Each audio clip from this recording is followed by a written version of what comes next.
තෙරුවන් සරණයි සම්මා සම්බුදු සරණයි සුපින්වත් පින්වත් ඔබ සියලු දෙනාටම තුරුණන්ගේ ආශිර්වාදය ප්‍රාර්ථනා කරනවා. අද දවසේදීත් අන්තර්ජාලය හරහා ලෝපුරා විසිරී සිටින බෞද්ධ අබෞද්ධ සියලු දෙනාගේම සිත සුව පිණිස දායකත්ව ධර්ම දේශනාව දේශනා කරන්නටයි සූදානම් වෙන්නේ. අද දවසේදී තාමත්ම වැදගත් අපිට අවබෝධයක් ලබා ගන්නට හැකි අතිශයම වැදගත් වූ දහම් මාතෘකාවක් පිළිබඳවයි දේශනා කරන්නට සූදානම් වෙන්නේ. මාංශ අනුභවය තුළින් පව් පිරෙනවාද එහෙම නැත්නම් අකුසල් රැස් වෙනවාද කියන මාතෘකාව තුළින් අද දායකත්ව ධර්ම දේශනාව දේශනා කරන්නට සූදානම්. එසේනම් පින්වත් ඔබ හැම දෙනාටම තමන්ගේ මෙලොව පරලොව ජීවිතය සැපවත් වේවා කියලා අරමුණු කරගෙන අද දවසේදීත් දායකත්ව ධර්ම දේශනාව ශ්‍රවණය කරන්නට සිළු දෙනාම සූදානම් වෙන්න. සමන්ත චක්කවාලේසු අත්‍රා ගච්ඡන්තු දේවතා සද්දම්මන් මුනි රාජස් සුනන්තු සග්ග මොක්ඛදම් ධම්මස්සවන කාලෝ අයම් බදන්තා ධම්මස්සවන කාලෝ අයම් බදන්තා ධම්මස්සවන කාලෝ අයම් බදන්තා නමෝ තස් භගවතෝ අරහතෝ සම්මා සම්බුද්දස්ස නමෝ තස් භගවතෝ අරහතෝ සම්මා සම්බුද්දස්ස නමෝ තස් භගවතෝ අරහතෝ සම්මා සම්බුද්දස්ස අචිරං වතයං කායෝ පඨවින් අදිසෙස්සති චුන්දෝ අපේත විඤ්ඤානෝ නිරත්තංව කලිංගරන්ති. සද්ධා සම්පන්න ගුණගරුක පින්වතුනි, අද දවසේදී ලෞතර බුදුරජාණන් වහන්සේ විසින් දේශනා කරන්නට යෙදුණු මේ 84000ක් වූ ධර්මස්කන්ධයෙන් අල්ප මාත්‍රයක් ශ්‍රවණය කරන්නට ලෞතර බුදුරජාණන් වහන්සේව විශ්වාස කරන බෞද්ධයන් විදියට ලෝපුරා විසිරී සිටින මගේ රත්තරන් පින්වත් ඔබට අපි තාමත්ම මෙත් සිතින් ආරාධනා කරනවා. දෙස් විදෙස් ගත වෙලා සිටින, ප්‍රශ්නවලට බැඳි වෙලා සිටින, විවිධාකාර වූ මානසික පීඩාවන් වලට මේ මොහොතේදී ගොදුරු වෙලා සිටින ඔබට ඔබේ ජීවිතයේ තියෙන එකම සැනසීම නම් ඒ ධර්මයේ ශ්‍රවණය කිරීමයි. ධර්මයට අනුකූලව ජීවත් වීමයි. එසේනම් රත්තරම් පින්වත් ඔබටත් අද දවසේදී මේ ධර්ම ශ්‍රවණය සිදු කරා ගන්නට සූදානම් වෙලා ඉන්න සිළු දෙනාටත් ධර්මදේශකයන්න් වහන්සේ නමක් විදියට මටත් අතිශයින්ම කුසල් සම්භාරයක් එකතු කරගත හැකි ඊ타ත්ම වැදගත් වූ අවස්ථාවක් මේ අද දවසේදී දායකත්ව ධර්ම දේශනාව සඳහා අපිට ආරාධනා කරන්නේ ඊ타ත්ම හොඳින් අපි හඳුනන ඒ වගේම පිනට දහමට ඊ타ත්ම ඇලුම් කරන ඊ타ත්ම හොඳ ජීවිතයක් ගත කරන දුලිකා වනසිංහ ආදරණීය නෝනා මහත්මිය විසින් තමයි අපිට ආරාධනා කරන්නේ. ප්‍රධාන අරමුණක් තියෙනවා තමන්ගේ ආදරණීය පියාණන් වහන්සේට පින්පෙත් ප්‍රාර්ථනා කරන්නට මීට වසර 16කට ප්‍රථම නිදන ප්‍රාප්ත වුණු බදුල්ල පස්සර ප්‍රදේශයේ ජීවත් වෙලා මීට වසර 16කට ප්‍රථම නිදන ප්‍රාප්ත වන්නට යෙදුණු ආනන්ද වනසිංහ ආදරණීය පියාණන්ට පින්පෙත් පැමිණවන්නටයි ප්‍රධාන අරමුණ බවට දුලිකා මහත්මිය අපිට සඳහන් කරන්නේ. දුලිකා මහත්මිය ජපානයේ ජීවත් වන්නේ. ඉන්දික වනසිංහ පුතුණුවන් සුමනා වනසිංහ ආදරණීය මෑණියන් පෙරටු කරගෙන රේණුකා සහ ඉනෝකා වනසිංහ කියන දියණියන් සියලු දෙනාම එකට එකතු කරගෙන මේ පින්කම සිදු කරන මොහොතක්. ඒ වගේම තමයි රුවන් කුමාරවෙත්තසිංහ මහත්මයාගේ ආදරණීය මෑණියන් WC පෙරේරා වෙදහාමිනේටත් ඒ වගේම මීට වසරකට ප්‍රථම නිදන ප්‍රාප්ත වන්නට යෙදුණු සී මුතුකුඩ ආදරණීය පියාණන්ටත් පින්පෙත් ප්‍රාර්ථනා කරනවා. ඒ වගේම තමයි රුවන් කුමාරවෙත්තසිංහ මහත්මයාගේ ආදරණීය පුතුණුවන් මේ වන විට ඉන්දියාවේ උසස් අධ්‍යාපනය හදාරනවා. අපි මේ ආදරණීය පුතුණුවන් චානුක වෙත්තසිංහ ආදරණීය පුතුණුවන්ට අපි ආශිර්වාදගෙන එනවා. කිසිදු ලෙඩක් දුකක් කරදරයක් නැතුව Tamanගේ අධ්‍යාපන කටයුතු සිදු කරගෙන යන්නට මේ ධර්ම දේශනාව තුළින් යම් කිසි කුසලයක් අනුමෝදන් කරගන්නවා නම් ඒ සියල්ල මේ නම් සඳහන් කරපු සිල් දෙනාටම අනුමෝදන් වේවා කියලා ප්‍රාර්ථනා කරගෙන සාදුනාදයක් පවත්වමු. පින්වත් ඔබට අද දවසේදී තාමත්ම වැදගත් වූ දහම් මාතෘකාවක් අපි දේශනා කරන්න සූදානම් වෙනවා. මාංශ අනුභවය පිළිබඳවයි අද දවසේදී දේශනාවට අපි ඔබ සම්බන්ධ කරගන්නේ. දේශනාව අතරමඟදී මාංශ අනුභවය පිළිබඳව ඉතාමත් වැදගත් වූ කාරණාවන් කිහිපයක් අපි ඔබට දේශනා කරලා ඒ පිළිබඳ වූ යම් කිසි මිත්‍යා මතයක් තිබේ නම් මිත්‍යා දෘෂ්ටියකට එළඹිලා තිබේ නම් ඒ පිළිබඳව කරුණු කාරණා ඔබට නිවැරදි ආකාරයෙන් දැන කියා ගන්නට මේ මොහොතේදී හැකියාවක් ලැබෙනවා. පින්වතුනි, ආරම්භයේදී දේශනා කරා ඉතාමත්ම වැදගත් වූ දහම් ගාථා රත්නයක්. ධම්මපදයේ ඉතාමත් වැදගත් වූ පදපේලි 4ක් තමයි අපි ඔබට දේශනා කරන්නට යෙදුනේ ආරම්භයේදී. තිස්ස පෙරණුවන් ආරම්භය තමයි ලෝතර බුදුරජාණන් වහන්සේ මේ ගාථා රත්නේ දේශනා කරන්නේ. තිස්ස පෙරණුවන් කියන්නේ පුංචි කාලේදීම පින්වතුනි පුංචි කාලේදීම පැවිදි ජීවිතයට එළඹිලා ඊ타ත්ම හොඳින් පැවිදි ජීවිතය ගත කරපු ඊ타ත්ම පින්වන්ත ස්වාමින් වහන්සේ නමක්. මේ ස්වාමින් වහන්සේ ටික කාලයක් මෙහෙම ජීවිතය ගත කරගෙන වැඩි වියටපත් වෙලා මුහුපුරා ගිහිපු ඥානයක් බුද්ධියක් එක්ක හොඳ විනයකාමී ශික්ෂාපදයන් ආරක්ෂා කරගෙන මේ තිස්ස තෙරණුවන් වහන්සේ කාලය ගත කරනවා. එක්තරා දවසකදී මේ තිස්ස තෙරණුවන් වහන්සේගේ ඇඟේ ශරීරයේ අබෑට තරම් පුංචි බිබිලි මතුවෙන්න ගත්තා. අබෑට තරම් පුංචි බිබිලි මතුවෙන්න ගත්තා. ටික දවසක් ගත වෙනකොට මේ අබෑට තරම් පුංචි බිබිලි මුං ඇට සයිස් එහෙම නැත්නම් මුං ඇට ප්‍රමාණයට ලොකු වුණා. අබෑට තරම් පුංචි මේ බිබිලි ටික කාලයක් ගත වෙනකොට මුං ඇට තරම් ප්‍රමාණයට විශාල වුණා. මේ මුං ඇට වගේ ශරීරයේ පුරාම තියෙන මේ පුංචි බිබිලි ටික දොහක් ගත වෙනකොට කඩල ඇටයක් තරම් ලොකු වුණා. කඩල ඇටයක් තරම් ලොකු වුණා. ටික දවසක් ගත වුණා පින්වතුනි. ටික දවසක් ගත වුණාම මේ කඩල ඇට තරම් ප්‍රමාණයේ පුංචි බිබිලි මේ තිස්ස තෙරුන් වහන්සේගේ ශරීරයෙන්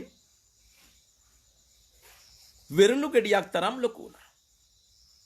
වෙරළු ගෙඩියක් තරම් ලොකු වුණා මේ පුංචි අබෑට. මේ පුංචි බිබිලි. ටික දවසක් ගත වෙලා යනකොට නෙල්ලි ගෙඩියක් තරම් ලොකු වුණා. ඊට පස්සේ ටික කාලයක් ගත වෙනකොට පින්වතුනි මේ තිස්ස තෙරුන් වහන්සේගේ ශරීරයේ පුරාම තියෙන බිබිලි බෙලිගෙඩි තරම් විශාලයටපත් වුණා. මේ බෙලිගෙඩි තරම් විශාල මුළු ඇඟ පුරාම තියෙනවා දැන් තිස්ස තෙරුන් වහන්සේගේ. ලොකු වේදනාවක්. සහෝදර භික්ෂුන් වහන්සේලා අප උපස්ථාන කරනවා. ඒ අප උපස්ථානයත් එක්ක දවස ගානෙම බලාපොරොත්තුවෙන් ඉන්නවා මේ බිබිලි ටික හොඳ වේවිය කියලා. තිස්ස තෙරුන් වහන්සේගේ ඇඟේ බිබිලි හොඳ වුණේ නැහැ. දැන් මේ ගෙඩි වලට බිබිලි කියන්න පුළුවන් කමක් නැහැ. මේවා විශාල ගෙඩි. බෙලිගිඩි සයිස් එකට ලොකු වුණා. බෙලිගිඩි තරම් ප්‍රමාණය ඇඟ පුරාම තියෙනවා. ටික දවසක් ගත වෙනකොට පින්වතුනි මේ බෙලිගෙඩි තරම් විශාල වූ බිබිලි එකින් එක සිදුරු වෙන්න පටන් ගත්තා. එකින් එක සිදුරු වුණා. සිදුරු වෙලා මුළු ඇඟ පුරාම පින්වතුනි මේ බෙලිගෙඩි වගේ සයිස් එකෙන් තියෙන විශාලත්වයෙන් තියෙන මේ බිබිලි වලින් හැරව ගලන්න ගත්තා. මුළු ගෙඩි පුරා ගොඩි සියල්ලම දැන් පිපිරිලා සැරව ගලනවා. පුදුම වේදනාවක් මේ තිස්ස තෙරුන් වහන්සේට. මේ තිස්ස තෙරුන් වහන්සේ මේ වේදනාවත් ඉවසගෙන ඇඳේ වැතිරිලා ඉන්නවා. ටික දවසක් ගත වෙනකොට පින්වතුනි මේ තිස්ස තෙරුන් වහන්සේගේ ශරීරයේ ඇටකටු එකින් එක පුපුරන්න ගත්තා. දැන් මේ සහෝදර භික්ෂුන් වහන්සේලාට සහෝදර ස්වාමින් වහන්සේලාට තිස්ස ස්වාමින් වහන්සේට අප උපස්ථාන කරන්නත් බැහැ. ශරීරය එහාට මෙහාට පෙරලලා පිරිසුදු කරන්න පුළුවන් කමක් නැහැ. මක් නිසාද මේ ශරීරයේ තියෙන සිළුම ඇට පුපුරල ගිහිල්ලා. ඒක නිසා මේ ස්වාමින්ද්‍රයන් වහන්සේලා තිස්ස තෙරුන් වහන්සේට උපස්ථාන කරන එක නතර කළා. සිවුර පුරාම සැරව ගලලා තෙත් වෙලා. සැරව ටිකක් ඝනයි. අන්දන කඩේ පුරාම සැරව. අන්දන කඩේ ඇඟට ඇලිලා. සිවුර ඇඟට ඇලිලා. හරියට පපඩමක් වගේ ඇඟට ඇලිලා.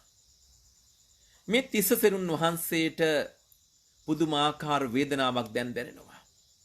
උන්වහන්සේට එහාට මෙහාට ඇඹරෙන්නවත් එහෙම නැත්තම් එහාට මෙහාට ශරීරය හරව ගන්නවත් විදියක් නැහැ. මක් නිසාද ඇඟේ තියෙන ශරීරයේ තියෙන ඇටකටු ටික පවා දැන් පුපුරල ගිහිපු නිසා.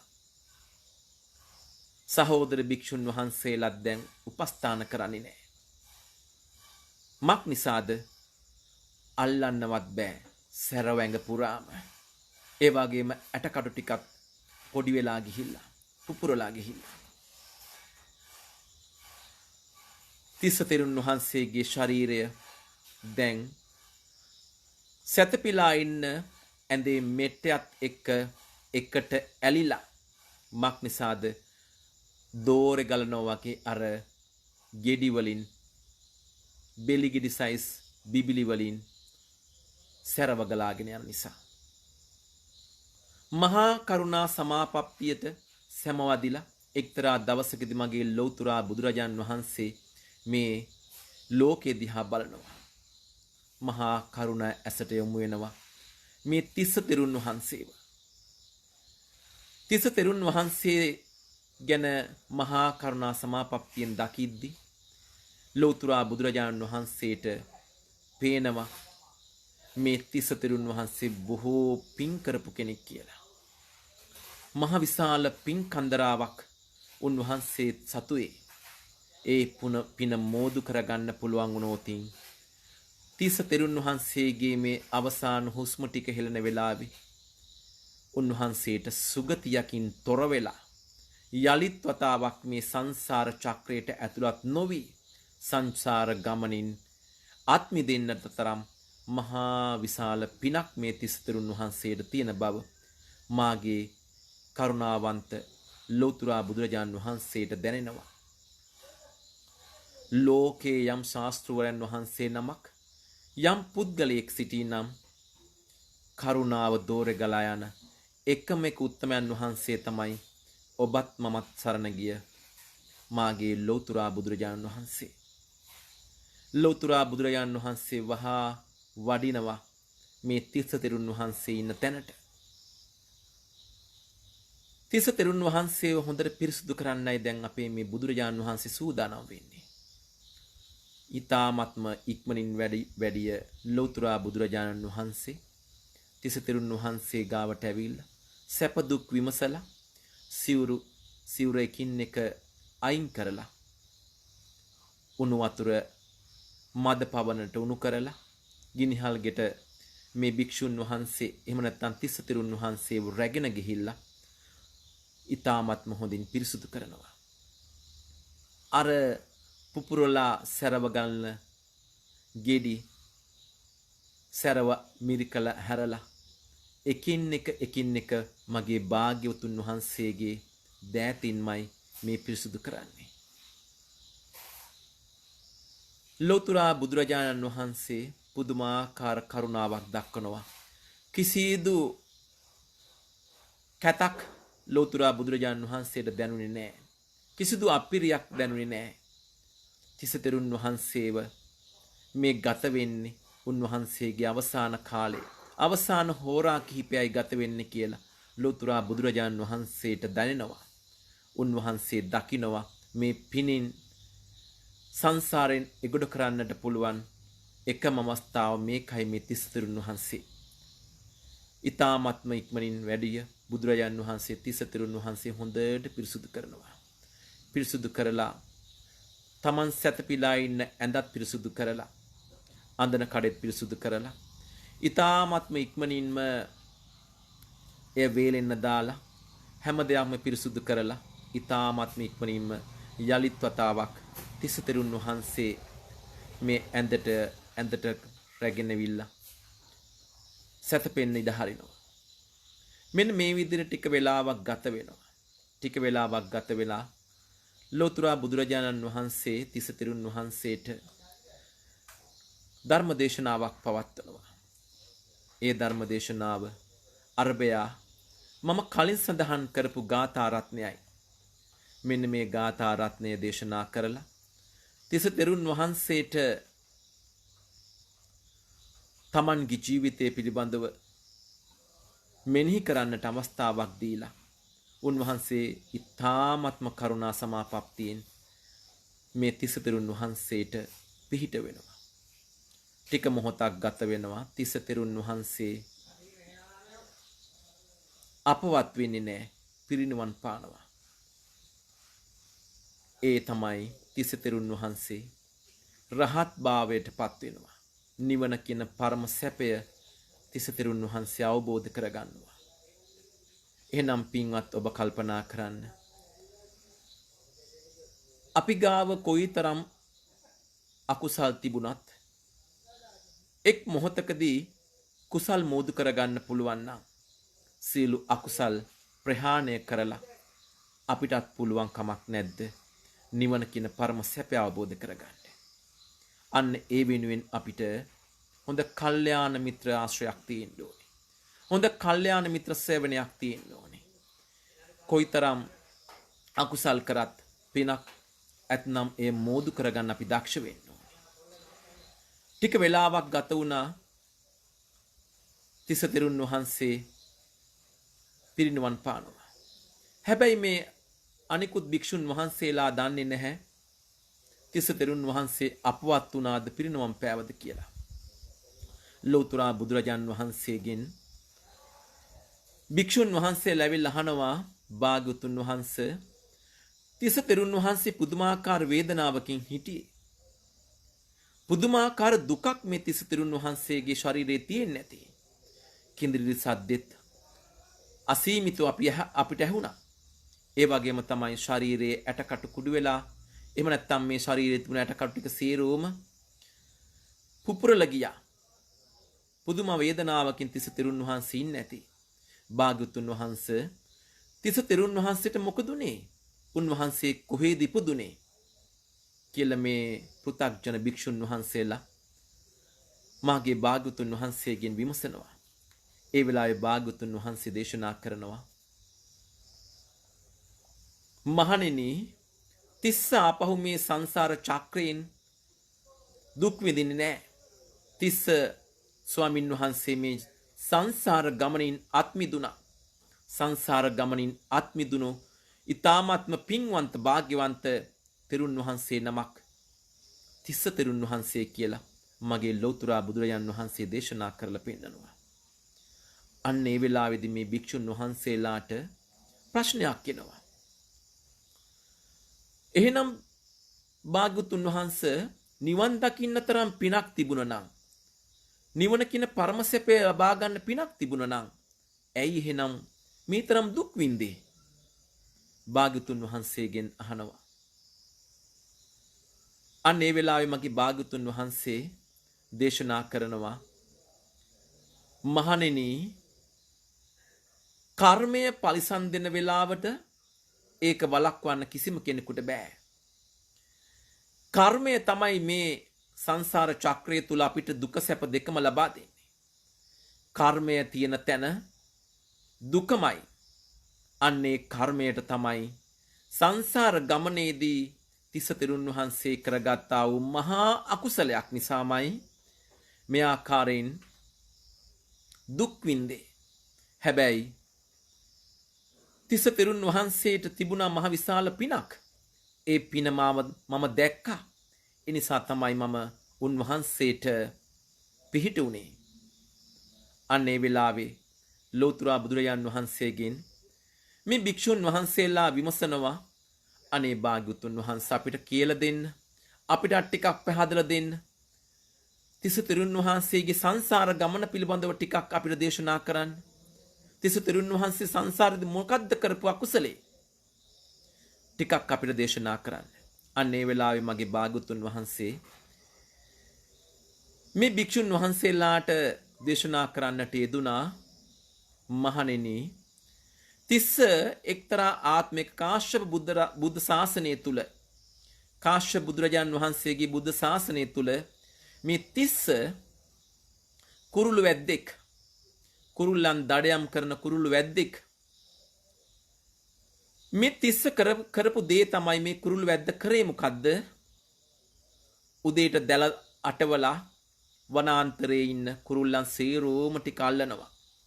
අල්ලලා කඩේට අරගෙන ගිහිල්ලා මාකට් එකට එහෙම නැත්නම් පොලට අරගෙන ගිහිල්ලා මේ කුරුල්ලන් කොකුවල එල්ලලා විකුණනවා කුරුළු මස්. ඉතුරු වෙච්ච කුරුල්ලෝ විකුණ ගන්න බැරි වුණාම මේ කුරුල්ලන්ගේ අඬු එහෙම නැත්නම් මේ කුරුල්ලන්ගේ කකුල් තලනවා.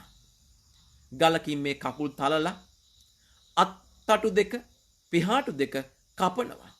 කපල පෙට්ටියක දාලා තියෙනවා. හැබැයි මැරෙන්නේ නැහැ. පණ ඇද ඇද ඉන්න මේ කුරුල්ලෝ ඊළඟ දවස් උදෑසන මේ තිස්ස එහෙම නැත්නම් මේ කුරුල්ලු මස් වෙලෙන්දා උදෑසන ආපහු මේ කුරුල්ලෝ අලිවි කරනවා. මේ විදියට අලිවි කරගෙන ගියා මේ කුරුළු වැද්දා. එහෙම නැත්නම් මස් වෙලෙන්දා. එක්තරා දවසකදී රහතන් වහන්සේ නමක් මේ මස් වැද්දගේ ගෙදරට වඩිනවා. මේ මස් වෙලදම් කරන මේ මස් වැද්ද මොකද කරන්නේ?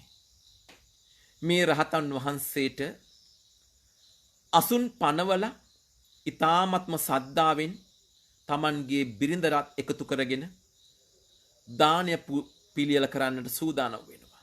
අන්නේ මොහොතේදී ව්‍යංජනත් එක්ක කුරුළු මස් ටිකකුත් පිළියෙල කළ රසට භාග්‍යවතුන් වහන්සේට එහෙම නැත්නම් මේ රහතන් වහන්සේට පූජා කරනවා පාත්‍රයට. ඒ පූජා කරලා මේ මස් වැද්දා එක ප්‍රාර්ථනාවක් කරනවා මේ රහතන් වහන්සේගේ ඉදිරියේදී. ස්වාමීනි, අද දවසේදී මම මස් වෑංජනයක් එක්ක ඔබට දානය පූජා කරා. මේ දානයේ අනුභවයෙන් මට මගේ මේ සංසාර ගමනේදී කෙදිනක හෝ ඔබ වහන්සේ වගේ නිවෙන්න පුළුවන් ජීවිතයක් මට ලැබේවා කියලා ප්‍රාර්ථනා කරනවා. එහෙනම් පින්වතුනි, අද දවසේ මාතෘකාව මස් පූජා කරලා නිවන අවබෝධ කරගන්න පුළුවන්ද කියන කාරණාව. එසේ නැත්නම් මස් පූජා කිරීමේ ආදීනව, එසේ නැත්නම් මාංශ අනුභව කිරීම පවක්ද කියන කාරණාව. ඊ타ත්ම වැදගත් වූ කාරණා කිහිපයක් මේ පුංචි දේශනාව තුළින් ඔබට අවබෝධ කරගන්නට පුළුවන්. අපේ වර්තමාන සමාජය තුළ මස් අනුභව කරන්නේ නැති බොහෝ පිරිසක් හිතාගෙන ඉන්නේ මස් අනුභව නොකළ සැමනීම අපි උපාසකයෝ කියලා. මස් අනුභව කරන්නේ නැති මොහොතක මස් අනුභව කරන යම් කෙනෙක් දකිනකොට ඔවුන් අකුසල් වලින් පිරිච්ච උදවිය කියලා අපේ සමාජයේ බොහෝ පිරිසක් අවබෝධ කරගෙන ඉන්නවා. එහෙනම් පින්වත් ඔබට මෙන්න මේ තිස්ස තෙරුන් වහන්සේගේ කතා වස්තුව තුලින් ඔබට ලෞතර බුදුරජාණන් වහන්සේ දේශනා කරන්නට යෙදුනා වූ මේ නිර්මල බුදුදහම තුලින් ඔබට මිත්‍යාවෙන් ගැලවිලා හරි දේ හරි හැටියට දැකලා සම්මා දිට්ඨියක් තුල පිහිටලා වැරදි දේ තුරන් කරලා වැරදි දේ ප්‍රහාණය කරලා නිවැරදි දේ විතරක් ඔබේ ජීවිතයට එකතු කරගන්නට පුළුවන් වෙනවා. ඒක නිසා හරියට අපි පුංචි දෙයක් අල්ලගෙන මුළු ජීවිත කාලෙම අපි ඒ දේ නිවැරදි කියලා ජීවත් වෙන පිරිසක්. ඒක නිසා මේ ධර්ම දේශනාව අද දවසේදී ඔබ ශ්‍රවණය කරනවා නම් ඔබ හෙට දවසේ ඉඳලා මේ ධර්ම දේශනාවෙන් හරය විතරක් අරගන්න. එහෙම නැතුව පුංචි කෑල්ලක් විතරක් අල්ලගෙන හාමුදුරුවෝ කියනවා මස් අනුභව කරාට කමක් නැහැ කියලා. ඔන්න ඔය කෑල්ල විතරක් අල්ලගෙන හෙට දවසේ ඉඳලා ස්වාමින් වහන්සේලාට පහර ගහන්නට එපා. මොකද හේතුව වර්තමාන සමාජයේ තුල බොහෝ පිරිසක් ධර්මය අධර්මයේ බවට පත් කරන්න මහ විශාල උත්සාහයක් යෙදෙනවා. ඒක නිසා පින්වතුනි ඔබ දැක්ක පහුගිය දවස්වල බොරු කිව්ව සැනින් කාන්තාවන් වෙලා ඉපදෙනවාද? ඒක දීර්ඝ දේශනාවක්. ඒ දේශනාව තුල පුංචි කෑල්ලක් උලුප්පලා සමාජයේ විකෘති කරලා ස්වාමින් වහන්සේලාට නිග්‍රහ කරලා බොහෝ දේවල් කරා. ඒක නිසා පින්වතුනි මේ මාතෘකාව තුලත් ඔබට පුංචි කෑල්ලක් හවුවේවි.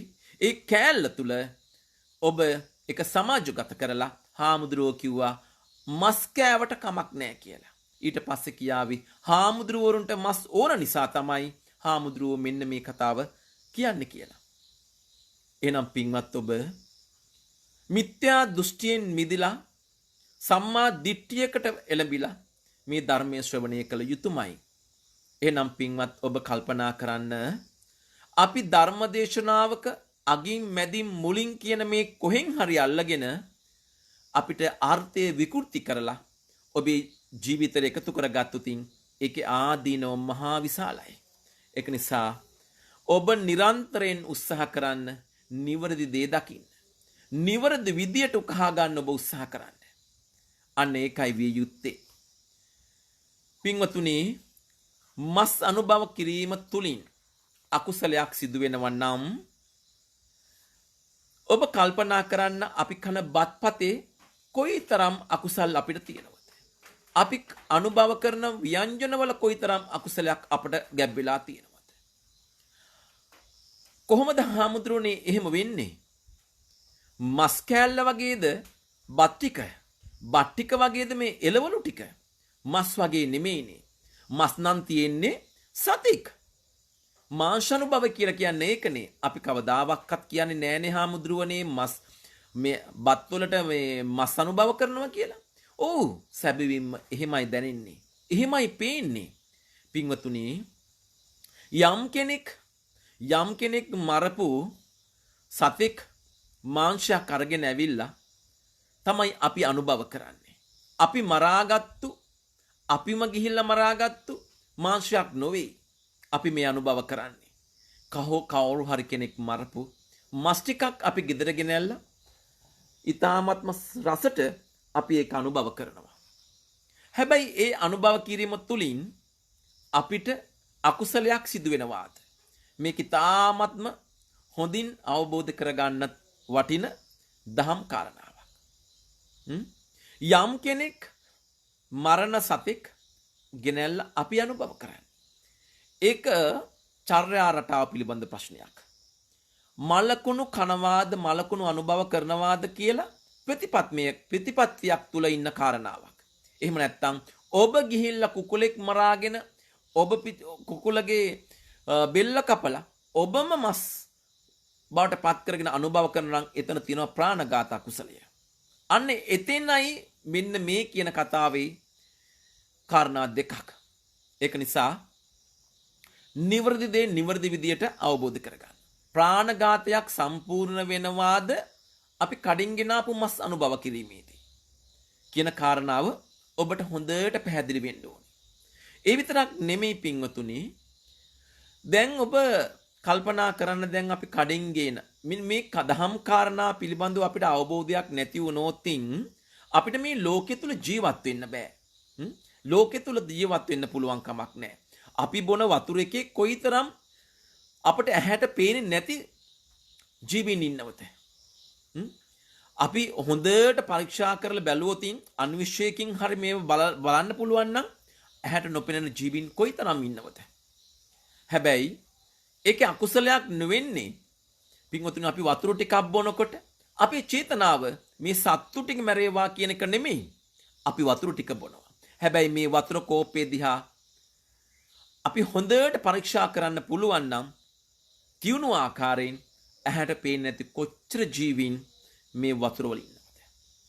අන්න ඒ වගේ තමයි මගේ රත්තරන් පින්වතුනි අපි ආහාරයට ගන්නා බත් ටික සහල් ටික දැන් කල්පනා කරලා බලන්න මේ සහල් ටික බත් පිගාට එන තැන දක්වාම පතෝල ටික පිගාට එන තැන දක්වාම ඒ වගේම බොංචි ව්‍යංජනේ Tamanගේ බත් පදට එන තැන දක්වාම කොයිතරම් ප්‍රාණඝාත අකුසල සිද්ධ වෙනවාද? කොහොමද එහෙම වෙන්නේ? ඔබට ප්‍රශ්නයක්. එහෙනම් පින්වතුනි හොඳට අවබෝධ කරගන්න. දැන් අපි කුඹුර සූදානම් කරලා මේ වර්තමානයේ මේ කාලේ දැන් බලන පැත්තේ කුඹුරු වැඩමයි සිද්ධ වෙන්නේ. වර්ෂාවත් එක්ක. දැන් හොඳට අධ්‍යයනය කරන්න පුළුවන් මේ කාලේ සිද්ධ වෙන නිසා. දැන් කුඹුරට ගිහිල්ලා ගොයන් ටික කැපුවට පස්සේ ඊළඟ කන්නේට වන්දෙන් වගා කරන්න යනවා. මඩ කරලා ඒ මඩවලට බෙහෙත් ගහලා ඒ බෙහෙත් ගහන්නේ මොකද්ද මඩවල ඉන්න සුදුරු ජීවීන් මේව සත්තු ටික මැරෙන්න කියලා සත්තු නැති විනාශ වෙන්න කියලා. දැන් මේ හාල් ටික ගන්නයි මේ සියල්ල කරන්නේ. නේ මේ හාල් ටික ගන්නයි සියල්ල කරන්නේ. එහෙනම් පින්වතුනි කුඹුරට ගොයන් කරලා පැහෙන වෙලා මොහොත දක්වාම අපි කොච්චර තෙල් ගහනවද? අපි කොච්චර සත්තු ටික මරනවද? විනාශ කරනවද? ඔබට පොඩ්ඩක්වත් එහෙම හිතුනේ නෑනේ කවදාවත්. අපි මේ සත්තු විනාශ කරලා මේ කුඹුරු වැඩ කරන පුද්ගලයෝ හැම මොහොතකම ඒක රැක ගන්න බෙහෙත් ගහනවා. ඒ වගේම බණ්ඩි ගොයම් පීදෙනකොට බෙහෙත් ගහනවා. කාල පරාසයක් තියෙනවා. එක කන්න එකට කාල පරාසයක් තියෙනවා. එක වර්ගයේ බෙහෙත් ගහනවා. ඒ ගහන්නේ මොකද්ද? පුංචි සත්තු මැරිලා යනවා දහස් ගණනක්. ඒ වගේම තමයි පතෝලක මැස්සටත් කොච්චර බෙහෙත් ගහනවද? සත්තු මැරෙනවා. ඒ වගේ තමයි හැම දෙයකටම බෙහෙත් ගහලා සත්තු මැරෙනවා. එහෙනම් පින්වතුනි අපි මේවා ගැන හිතියොත් අපිට කන්න දෙයක් තියෙනවද? එහෙනම් පින්වත් ඔබ කල්පනා කරන්නේ ප්‍රාණඝාතය කියන්නේ වෙනම කාරණාවක්. මස් අනුභව කිරීම තවත් කාරණාවක්. මේ කාරණා දෙක පටලවා ගත්තොත් ඔබට ජීවත් වෙන්න පුළුවන් කමක් නැහැ. ඔබ මාංශ අනුභව කරනවා නම් ඒක සදාචාරාත්මක ප්‍රශ්නයක්. ඔබ මස් අනුභව කරනවා නම් ඒක පින්වතුනි ඔබ පිළිබඳව තියෙන ගැටලුවක්. මම මලකුණු කනවද? මම මලකුණු කන්නේ නැහැ. මලකුණු කන කෙනාට පව් පිරෙනවාද? මලකුණු නොකන කෙනාට පව් පිරෙන්නේ නැද්ද? මේක පුංචි ප්‍රශ්නයක් නෙමෙයි ලොකු ප්‍රශ්නයක් සමාජය තුළ තියෙන. ඊට පස්සේන ප්‍රශ්නේ තමයි ඔබට එහෙනම් හාමුදුරුවනේ මේ සත්තු මරන්නේ අපි වෙනුවෙන්. එහෙනම් ඔබට කල්පනා කරන්න තිබ්බා හාල් ටික කඩෙන් ගේන එනකොට ඔබ වෙනුවෙන් නෙමෙයිද මේ හාල් ටික කුඹුරේ වැඩ කරන්නේ? එහෙනම් ඒ කුඹුර වැඩ කරන ගොවියා සත්තු කී දෙනෙක් මරනවද? පින්වතුනි චේතනහම් භික්කවේ කම්මං වදාමි. අපේ චේතනාව තියෙන සතුන් මරන්න නෙමෙයි නම් එතන තියෙන්නේ අනවශ්‍ය විදියට ඔබ කලබල වීමක්. ඒක නිසා චේතනාව තමයි අපේ වැදගත් වෙන්නේ. සතෙක් ඉන්නවා මම මේ සතා මරනවා චේතනාවක් එනවා. උපක්‍රමයක් යොදනවා. ඒ උපක්‍රමයේ ක්‍රියාත්මක කරනවා. සතාව මිය යනවා. අන්න ওই ටික සිද්ධ වෙනවා නම් පින්වතුනි ප්‍රාණඝාත අකුසලයක්. අන්නේ ප්‍රාණඝාත අකුසලයෙන් මිදිලා ඔබ කඩේක එල්ලා තියෙන මලකුණක් අරගෙන ඇවිල්ලා ඔබ භුක්ති විඳිනවා නම් ඔබ අනුභව කරනවා නම් එතන තියෙන වෙනම කාරණාවක්. එහෙනම් පින්වත් ඔබ කල්පනා කරන්න තිස්ස තෙරුන් වහන්සේ එක්තරා ආත්මික කොයිතරම් අකුසල් කරාද? කොයිතරම් අකුසල් කරාද? ඒ අකුසල් නිසා තමයි අර සත්තුන්ගේ එහෙම නැත්නම් අර කුරුල්ලන්ගේ අඬු කඩලා අටකටු කුඩු කරලා පිහාටු ගලවලා කොයිතරම් මේ මස් වැද්දෙක් විදියට මේ සත්තුන්ට වද හිංසා කරාද? අන්න එහි ආදීනවයි මේ තිස්ස තෙරුන් වහන්සේගේ පස්සෙන් හඹාගෙන ආවේ. ඒක අකුසල් ආදීනව. ඒක අකුසලයක්. ඒක පවක්. ඒක අමිහිරි ආදීනව. හැබැයි මිහිරි ආදීනවක් ආව පස්සේ නිවන ප්‍රාර්ථනා කරා. දානේ පූජා කළ නිවන ප්‍රාර්ථනා කරා. නිවන් ප්‍රාර්ථනා කරා. එහෙනම් හරි අපූර්වට ඔබට පේනව නේද? කුසල් චේතනාවන් ආපු මොහොතේදී ඒක පරිසම් දෙන විදියත් අකුසල චේතනාවක් ආපු මොහොතේදී ඒ පරිසම් දෙන විදියත්. ඒක නිසා පින්වතුනි චේතනාව කියන්නේ පින්වත් ඔබ කල්පනා කරන්න අපිට මේ සංසාර චක්‍රයේදී අපිව දුගතියට පත් කරන්න පුළුවන් සුගතියට පත් කරන්න පුළුවන් මහ විශාල අවිය තමයි චේතනාව. අපේ සිතුවිල්ල. එහෙනම් මේ තිස්ස තෙරුන් වහන්සේගේ ජීවිතය තුලින් කර්මය පිළිබඳව අපිට අමුතුවෙන් විස්තර කළ දෙන්න ඕනේ නෑ. කොයිතරම් පින් දහම් කරත් ඒ පින යටපත් කරන කර්ම ඉස්මතු වෙනවා. අන්න ඒ කර්ම ඉස්මතු වෙන වෙලාවකදී පින මෝදු කරන්න පුළුවන් වෙන්න නම් අපිට හොඳ කල්යාණ මිත්‍රයෙක් ඉන්න ඕනේ. ලෞතර බුදුරජාණන් වහන්සේ වගේ ඊ타ත්ම සමාපත්තිය සමවැදිලා අපි දිහා බලන්න පුළුවන් කෙනෙක් ඉන්න ඕනේ. එහෙනම් පින්වත් ඔබ කල්පනා කරන්න හැම මොහොතකම අපිට මේ දුකමයි එන්නේ. දුක විතරක් නෙමෙයි ඔබේ ජීවිතයේ තියෙන සැපයකුත් ඔබේ ජීවිතයේ තියෙනවා. අන්නේ දුක යට ගිහිල්ලා සැපයක් එනවා. ඒ සැපය යට කරගෙන තවත් දුකක් එනවා. එහෙනම් මේකට අපි කියනවා කර්මය කියලා. කර්ම වලින් හැංගෙන්න පුළුවන් කමක් නැහැ පින්වතුනි. තිස්ස තෙරුන් වහන්සේගේ ශරීරයේ ඇටකටු පුපුරලා ගියේ අර අහිංසක කුරුල්ලන්ගේ කකුල් අතපය කඩපු නිසා. ගලෙන් තලන නිසා. බිබිලි හැදිලා ඕජස් ගලාගෙන ගියා. සැරව ගලාගෙන ගියා. මේ සත්තුන්ට දීපු වදේ නිසා. එහෙනම් පින්වත් ඔබ කල්පනා කරන්න ඕනි. අපි කරන හැම දෙයක්ම අපේ පස්සෙන් එළවගෙන එනවා. ඒක හරියට චක්කංව වහතෝ පදං. අපි ගොනා අඩිය තියෙන සැරේට ගොනාගේ පස්සෙන් එන කරත් රෝදේ වගේ බරත් කර තියාගෙන මේ කරත් රෝදේ පස්සෙන් එනවා වගේ අපි කරන අකුසල් වල ආදීනව අපේ පස්සෙන් එනවා. ඡායාව අනපායිනි. ඡායාවක් වගේ අපේ හෙවණැල්ල වගේ බරක් නැතුව අපේ පස්සෙන් එනවා අපි කරන හොඳ වැඩ. එහෙනම් අද දවසේදී ඔබ කල්පනා කරන්න ඕනේ මගේ ජීවිතේ මම කෙලවර කරගන්නේ සුගතියකින් නම් මට හැම මොහොතකම සුගතියක් අවශ්‍ය නම් හිතන පතන දේ විතරක් නොවේයි ක්‍රියාවෙනුත් ඔබේ ජීවිතයට යහපතක් ළඟා කරගන්න පුළුවන් ආකාරයේ කටයුතු ඔබ කරන්න ඕනේ. අන්න එහෙම කරන්න පුළුවන් නම් පින්වතුනි ඔබේ ජීවිතේ කොච්චර ලස්සන වේවිද මේ සංසාරේ පුරාවටම. ඔබේ ජීවිතේ කොයිතරම් සුගතිගාමී වේවිද මේ සංසාරේ පුරාවටම. අපි සිතින් කයින් වචනෙන් කරන අකුසල් මේ සංසාරේ පුරාවටම අපේ පස්සෙන් එළවගෙන එනවා. වෙලාවකට ඔබට දුකක් දැනෙනවා. වෙලාවකට ඔබට කන්න නැහැ. වෙලාවකට සැපයක් ලැබෙනවා. වෙලාවකට ඔබට ඕනටත් වඩා ආහාර පාන තියෙනවා. එහෙනම් පින්වතුනි මේ හැම දෙයකට මූලිකත්වය ගන්නේ සංසාර තුල අපි කරගත්තා වූ හොඳ නරක විතරයි. ඒක නිසා කොයිතරම් අපි දුක් කන්දරා වින්දත් එක්තරා දවසකදී අපිට පින මෝදු කරගන්න අවස්ථාවක් එනවා. අන්නේ පින මෝදු කරගන්න අවස්ථාවේදී මගේ රත්තරන් පින්වත් ඔබ හැමදෙනාම කල්පනා කරන්න ඕනේ මේ ගමන කෙලවර කරන්න ඕන නම් අන්නේ කෙලවර කරගන්න ඕනේ සංසාර චක්‍රයෙන් අත්මිදලා කියන කාරණාව. සංසාරයට වැටිලා දුක් විඳ මේ ජීවිතේ යනවනම් අපි දුකින් දුකටමයිපත් වෙන්නේ. ඒක නිසා දුකින් අත්මිදලා මේ සංසාර චක්‍රයෙන් අත්මිදලා අපිට නිවන කියන පරම සැපය අවබෝධ කරගන්න පුළුවන් නම් අපි හැම මොහොතකම පින්වතුනි වඩන්න ඕනි කුසලයමයි. අන්නේ කුසල් වඩනකොට අපේ ගාව තියෙන්න ඕනේ වීරයක්. අන්න සතර සම්මා ප්‍රදාන වීරය කියන්නේ යන්නේවට.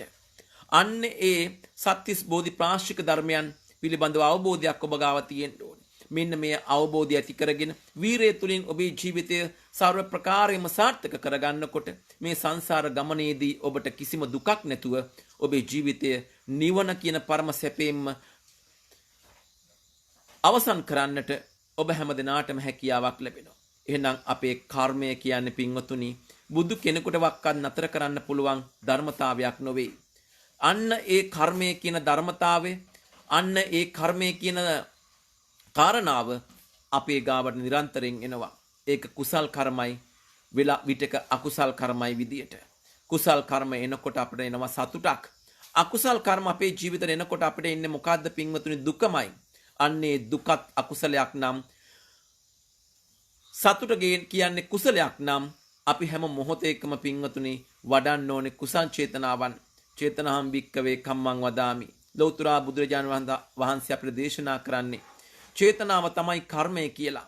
අපි හැම මොහොතකම ක්‍රියාවෙන් නැතුණත් අපි මනසින් කොයිතරම් කර්ම කරනවද?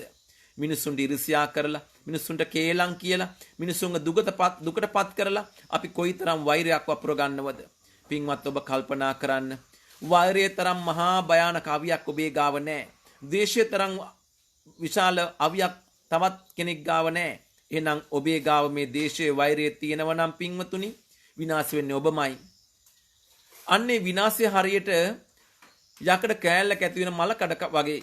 යකඩ කාලේ ඇතුණු මලකඩ තමයි පින්වතුනි මේ යකඩේ විනාශ කරන්නේ. එහෙනම් ඔබේ හදවතේ ඇතිවෙච්ච, ඔබේ හදවතේ මෝදු වෙන අකුසල් චේතනාවන්, වෛරීකාරී චේතනාවන්, පාපීකාරී චේතනාවන් තමයි ඔබව දුගතියටපත් කරන්නේ, ඔබ විනාශ කරන්නේ. ඒක නිසා දුගතියකින් මිදලා සුගතියක් කරා යන්නට අද දවසේදී මේ ධර්ම දේශනාවත් ඔබට මහෝපකාරී වේවා කියලා ප්‍රාර්ථනා කරනවා. එනම් පුරා පැයකට ආසන්න කාලයක් ඊ타මත්ම හරවත් වැදගත් වූ දහම් කාරණා කිහිපයක් ඔබට දේශනා කරන්නට යෙදුණා. අද දවසේදී ධර්ම දේශනාව සඳහා අපේ දායකත්ව ධර්ම දේශනාව සඳහා ආරාධනා කරන්නට යෙදුනි ජපානයේ ජීවත් වෙන ඊ타මත්ම පින්වන්ත නෝනා මහත්මියක් දුලිකා වනසිංහ ආදරණීය නෝනා මහත්මිය විසින් තමයි තමන්ගේ ආදරණීය තාත්තාට පින්පෙත් පමුණවන්නටයි අපිට ආරාධනා කරන්නේ. මීට වසර 16කට ප්‍රථම නිදනා ප්‍රාප්තවන්නට යෙදුනා වූ බදුල්ල පස්සර ප්‍රදේශයේ ජීවත් වුණු ආනන්ද වනසිංහ ආදරණීය පියාණන් වහන්සේට මේ ධර්ම දේශනාව තුළින් ඔබත් මමත් අත්පත් කරගත්තා වූ කුසලයක් ඇතනම් එතුමන්ට අනුමෝදන් වෙලා එතුමන් පින් බලාපොරොත්තුෙන් ඉන්න තැනක සිටිනම් දුගතියකටපත් වෙලා සිටිනම් ඉන් මිදලා සුගතියක් කරා යන්නට මේ පින් අනුමෝදන් වේවා කියලා ප්‍රාර්ථනා කරගෙන සාදුනාදයක් පවත්වමු. ඒ වගේම තමයි මේ සඳහා දායකත්ව ධර්මදේශනාව සඳහා අපට ආරාධනා කරන්නේ දියණී ජපානයේ ජීවත් වෙන දුලිකා වනසිංහ, ඒ වගේම තමයි පුතුණුවන් ඉන්දික වනසිංහ, ආදරණීය ස්වාමි දිනියේ ආදරණීය මාතාව තමයි සුමනා වනසිංහ, රේණුකා සහ ඉනෝකා වනසිංහ කියන දියණියන් සිළු දෙනාම අපට ආරාධනා කරනවා මේ ධර්මදේශනාව සඳහා වඩින්න කියලා. අන්නේ ආරාධනා පිළි අරගෙන අද දවසේදී තාමත්ම වැදගත් වූ දහම් කාරණා කිහිපයක් ඔබට දේශනා කරන්නට යෙදුණා. රුවන් කුමාර වෙතසිංහගේ ආදරණීය මෑණියන් වන වෙදහාමිනේ WC පෙරේරා වෙදමෑණියන්ටත් ඒ වගේම තමයි මීට වසරකට ප්‍රථම නිදනා ප්‍රාප්ත වන්නට යෙදුණා වූ සී මුතුගොඩ ආදරණීය පියාණන් වහන්සේටත් මේ පින් අනුමෝදන් වේවා කියලා ප්‍රාර්ථනා කරනවා. අපි ආශිර්වාද කරනවා ඉන්දියාවේ මේ වන විට උසස් අධ්‍යාපනය හදාරන චානුක වෙතසිංහ ආදරණීය පුතුණුවන්ට කිසිදු ලෙඩක් දුකක් කරදරයක් නැතුව උසස් අධ්‍යාපන කටයුතු ඒ ආකාරයෙන්ම සිදු කරගෙන යන්නට මේ ධර්ම දේශනාව තුළින් අත්පත් කරගත්තා වූ යම් කිසි කුසලයක් ඇතනම් ඒ සඳහා ආශිර්වාදයක්ම වේවා කියලා ප්‍රාර්ථනා කරනවා. ඒ වගේම මීට වසරයකට පෙරම නිදන ප්‍රාර්ථනාවන්ට යෙදුණා මාගේ ආදරණීය මල්ලි නුවන් චමින්ද ඒකනායක ආදරණීය තරුණ මහත්මයාටත් මේ පින් අනුමෝදන් වේවා කියලා ප්‍රාර්ථනා කරගෙන සාදු නාදයක් පවත්වමු. එසේනම් පින්වත් ඔබට අද දවසේදී මේ ධර්ම දේශනාව තුළින් යම් කිසි කරුණු කාරණා කිහිපයක් හෝ වැටහුණා නම් ජීවත් වෙන්න කිසිම කෙනෙකුට කරදරයක් නොකර ඒ කරදරය තුළින් ඔබ කරදරයකටපත් වෙනවා සංසාරේ පුරාවටම. හොඳ චේතනාවන්, හොඳ පැහැදිලි අවබෝධයකින් මේ ජීවිතය ගෙවා දමන්නට ඔබ හැම දිනාටම මේ ධර්ම දේශනාව මහෝපකාරී වේවා කියලා ප්‍රාර්ථනා කරනවා. ඒ වගේම තමයි දුලිකා වනසිංහ ඇතුළු සියලු දෙනාම බලාපොරොත්තු වන ආකාරයෙන් ඔවුන්ගේ ජීවිතයට සතුට සැනසීම ළඟා වේවා. කරන කින කටයුතු සාර්ථකත්වයෙන් සාර්ථකත්වයට පත් වේවා. රැකිරක්ෂා කටයුතු ඉතාමත් හොඳින් කරගෙන යන්නට සියලු දෙනාටම හැකියාව ශක්තිය ධෛර්යය ලැබේවා කියලා ප්‍රාර්ථනා කරගෙන සාදුනාදයක් පවත්වමු. එසේනම් ඔබ හැම දෙනාටම සම්මා සම්බුදු සරණ ප්‍රාර්ථනා කරනවා. මෙවැනි වූ දායකත්ව ධර්ම දේශනාවක් තුලින් තවත් දවසකදී ඔබට මේ අන්තර්ජාලය ඔස්සේදී අපි මේ ආකාරයෙන් ලෞතර බුදුරජාන් වහන්සේගේ ධර්මයේ දේශනා කරන්නට සූදානම් වෙලා අපි ඔබෙන් සමුවරගෙන යනවා. එහෙනම් ඔබ හැම දෙනාටම සම්මා සම්බුදු සරණයි. දෑත් නල්ලේ තබාගෙන වන්දනා කරගන්න. අභිවාදන සීලිස්ස නිජ්ජන් වඩ්ඩාපචායිනෝ චත්තාරෝ ධම්මා වඩ්ඩಂತಿ ආයුවන්නෝ සුඛං බලං ආයුරාෝග්‍ය සම්පatti සග්ග සම්පatti මේවච අතෝ නිබ්බාන සම්පatti මිනාතේ සමිච්ඡතු. ඔබ හැම දිනාටම සම්මා සම්බුදු සරණයි. නිදුක් වේවා, නිරෝගී වේවා, සුවපත්ම වේවා.